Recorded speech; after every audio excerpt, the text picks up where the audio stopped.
2025 में अभी बजट पेश हुआ है जिसमें इनकम टैक्स स्लैब में 12 लाख तक की प्रावधान किया गया है छूट का मोदी सरकार में। और आप प्राइवेट सेक्टर में शिक्षक हैं, ये कितना इनकम टैक्स का स्लैब वो छूट आप पर असर पड़ेगा? देखिए, ऐसे देखा जाए तो इनकम टैक्स डिपार्टमेंट में हम हो या कोई भी शिक्षक हो, हम आते हैं मिडिल वर्ग में। और जो इनकम टैक्स डेबिट जो मिला है हम लोग को, उसमें पहले की अपेक्षा क्या होता था कि हमें मतलब 6 लाख एबव होने पे इनकम टैक्स देना होता था, जिसमें मतलब ये साल का अंत आते-आते 1 मंथ का सैलरी हमारा चला जाता था। तो ज़ाहिर-सी बात है, जब ये छूट मिला है, तो वो सैलरी तो हमारी बचेगी ना। तो उसका सीधा ये जो बजट पास हुआ, इससे हमारे परिवार वालों को या हमें भी फ़ायदा हुआ। रहा सवाल कि कहाँ तक फ़ायदा होगा, तो जब तक मोदी सरकार हैं, कुछ न कुछ ये मिडिल क्लास के बारे में सोचते हैं, हर जनता के बारे में सोचते हैं, और उनके द्वारा दिया गया ये फैसला मतलब हमारी तरफ से देखा जाए तो बहुत ही सराहनीय और उत्तम है।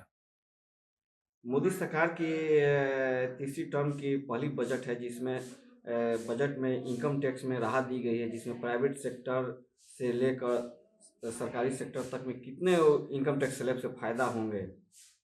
देखिए, पहली बार मोदी जी, आदरणीय प्रधानमंत्री मोदी जी के नेतृत्व में एनडीए गठबंधन की जो सरकार चल रही है, इन्होंने इस वित्त बजट में 1 फरवरी 2025 को जो बजट पेश कराया है, उसमें उन्होंने बहुत सराहनीय कदम उठाने का काम किया है, जिससे हमारे मध्यम आय वर्ग वाले लोग, चाहे उसमें किसान हों, चाहे उसमें हमारे युवा हों, या उसमें हमारे पेंशन भोगी लोग हों, या उसमें सर्विस करने वाले लोग हों, इनको एक तरह का बहुत ज़्यादा लाभ मिला है। इसलिए सबसे पहले तो मैं उस सरकार के आदरणीय प्रधानमंत्री जी को, आदरणीय वित्त मंत्री जी को मैं हार्दिक अभिनंदन एवं शुभकामनाएं देता हूं कि इन्होंने इस तरह का कदम उठाया है, जिससे देश हित में है। और देश हित में होने के साथ साथ हमारे जो मध्यम वर्ग के लोग हैं, उनको काफ़ी लाभ मिलेगा। और स्पष्ट और 2-3 दिनों के बाद हो जाएगा कि इन किस किस सेक्टर में लाभ मिलेगा। खास करके कल के बजट में बिहार के लिए जो उन्होंने दिया है, वह स्पेशल पैकेज तो नहीं है, लेकिन बिहार के लिए हर सेक्टर में जो जो उन्होंने प्रदान किया है, वह काफ़ी सराहनीय है। हम उसकी चाहे कितना भी प्रशंसा करें, नरेंद्र मोदी जी की कम प्रशंसा होगी।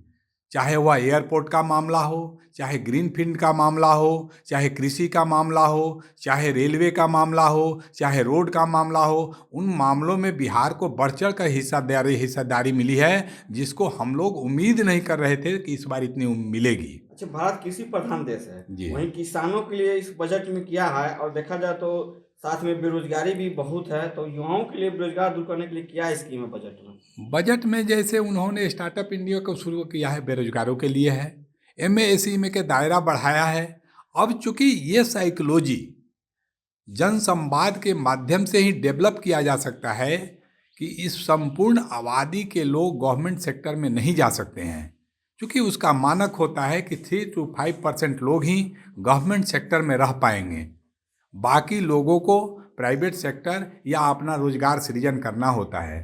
तो रोजगार सृजन के दिशा में यह सरकार लगातार 11 वर्षों से अनवरत काम कर रही है, लेकिन इसके लिए एक जन आंदोलन चलाने की काम है कि हमारे जो पढ़े लिखे युवा हैं, अपना भी रोजगार का सृजन करें और उस रोजगार के माध्यम से अपने तो जीवन यापन के बेहतर बनाए ही, साथ ही 10-20 लोगों की जीवन यापन को भी बेहतर बनाने का काम करें। उसमें जो उन्होंने एमएससी के अंतर 5 करोड़ से जो लोन के प्रोविज़न बढ़ाया है कि 10 करोड़ तक लोन कोलेटरल फ्री दिया जाएगा, इसमें यानी भारत सरकार गारंटी लेगी।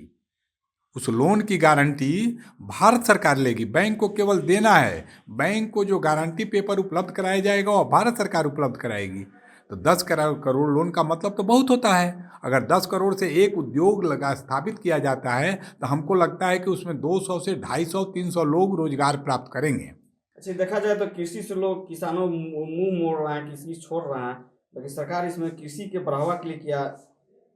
कृषि देखिए, भारत कि अभी भी जो वर्तमान परिस्थिति में जो आबादी है उसके आज के डेट में भी गांव में बसने वाले 70% आबादी संपूर्ण रूप से कृषि पर आधारित है।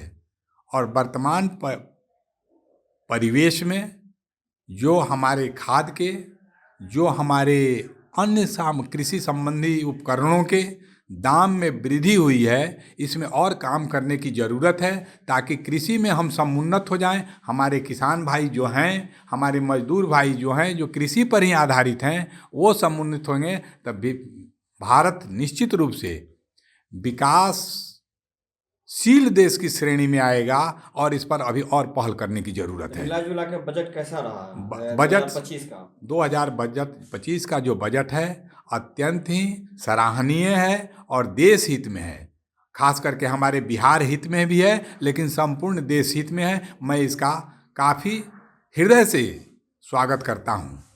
मोदी सरकार द्वारा अभी 25-26 का जो बजट पेश किया गया है उसमें व्यापारी से जुड़े हुए हैं, व्यापार करते हैं, व्यापारियों के लिए क्या राहत किसान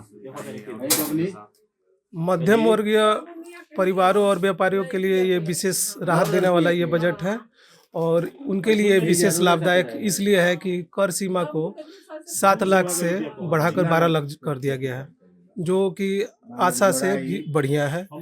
इतना उम्मीद कोई किया भी नहीं था जो सरकार ने किया हुआ है और इसके लिए बहुत बहुत धन्यवाद सरकार को। और युवाओं के लिए स्टार्टअप का भी जो दायरा है गवर्नमेंट उसका भी फंड बढ़ा रही है। और व्यापारियों के लिए लोन की जो व्यवस्था है गवर्नमेंट ने जो उसका प्रावधान रखा हुआ है अपने गारंटी पर, वो भी बहुत सराहनीय है। Thank you. कल मोदी जी जो है कि देश के आर्थिक बजट पेश किए हुए हैं, जिसमें बहुत सारे रिबेट की मध्यम वर्ग परिवार के लिए दिए हैं, जिसमें आप व्यापारी वर्ग से आते हैं।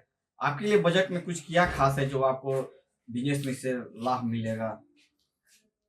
सबसे पहले तो हम निर्मला सीतारमण जी को बधाई देते हैं कि अपने पूरे कार्यकाल में इस बार 2025-26 बजट में जो उन्होंने बजट पेश किया है उसमें मध्यम वर्गीय परिवार के लिए बहुत सारी सहूलियत दिया है।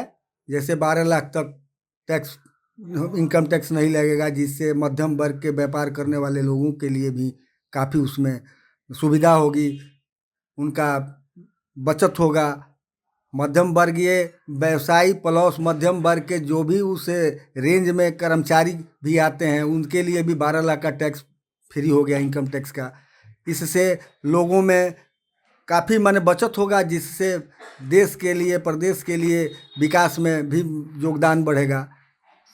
रह गई बात बिहार की, तो बिहार के लिए भी उन्होंने 7 बड़ी योजनाओं का